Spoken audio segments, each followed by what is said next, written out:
Bienvenue à tous dans cette nouvelle vidéo. On se retrouve pour la suite des analyses sur les Pokémon de la première génération. Et aujourd'hui, on va avoir beaucoup d'analyses, 6 pour être précis. Parce que, évidemment, on est le 26 mars et on approche de la fin du mois. Et donc, il faut évidemment finir tout ça d'ici là. Donc, 6 analyses aujourd'hui. Il va y avoir beaucoup de choses à dire.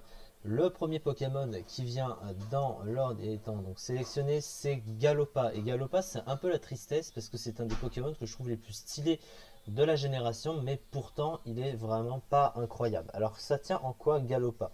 Galopa, c'est un Pokémon de type feu pur. Alors feu pur, c'est assez moyen hein, parce que c'est pas un excellent stab malgré le fait qu'il ait de bonnes résistances, un 6 résistances pour 3 faiblesses, des faiblesses qui sont quand même extrêmement gênantes hein, au type sol, roche et eau.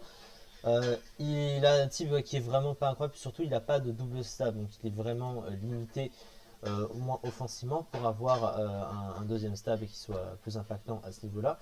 Le type feu, c'est un type qui est beaucoup résisté hein, par les types feu, les types eau, les types dragon. C'est énorme, les types roche aussi également. Vous voyez qu'il y a beaucoup de Pokémon qui résistent au sol stab feu. Par contre, un type de Kovac est un bon type pour être super efficace sur le type AC tout en y résistant, évidemment. Les talents du Pokémon, il possède donc sa fuite, évidemment on n'en parlera pas. Il a corps ardent qui lui donne 30% de chance de brûler un adversaire s'il reçoit une attaque de contact. Mais le problème c'est que il c'est pas vraiment adapté à un Pokémon si peu défensif, hein, parce que bon, il faut qu'il puisse tanker le coup et pouvoir brûler et réagir derrière, mais en général il va assez facilement se faire one shot.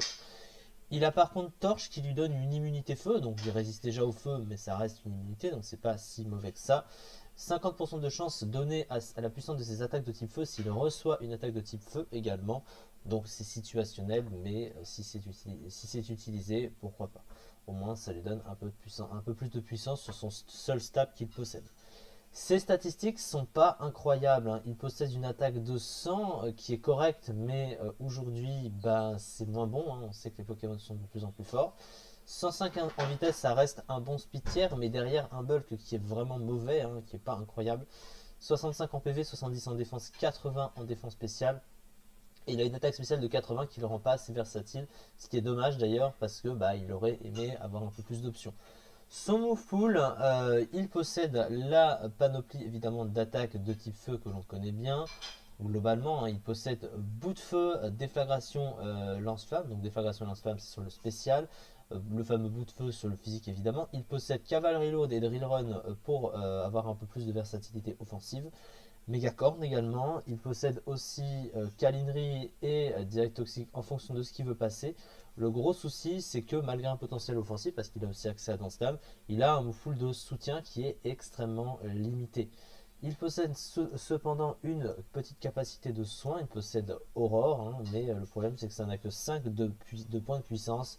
C'est pas aussi bien qu'un vrai soin évidemment, et ça dépend surtout du climat. Il est trop limité et ses stats sont pas incroyables, son type est pas incroyable, donc il est loin d'être très très bon, alors qu'il aurait mérité bien plus. En tout cas, actuellement, c'est un Pokémon qui est pas fou. Bonne vitesse et attaque, un défense correcte, bon full physique avec un accès à une attaque de soin Aurore, un talent torche plutôt utile. Son attaque spéciale aurait gagné à être plus élevée, ce qui le restreindra à être joué physique la plupart du temps. Faiblesse au piège de roc. Évidemment, ça aussi c'est assez gênant.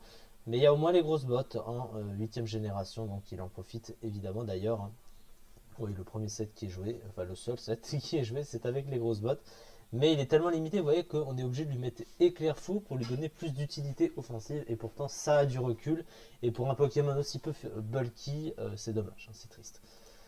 Mais il se classe quand même à la 15e place du Zedu. Alors c'est le pire tir du jeu, évidemment, 11,35%. Au moins, il a une utilité dans son tir. C'est déjà ça, hein, c'est pas non plus si mauvais à ce niveau-là. Mais évidemment, il est de très très loin dans les top tiers de la stratégie. Cela va sans dire. C'est ça du coup pour cette première analyse. Il en reste 5 autres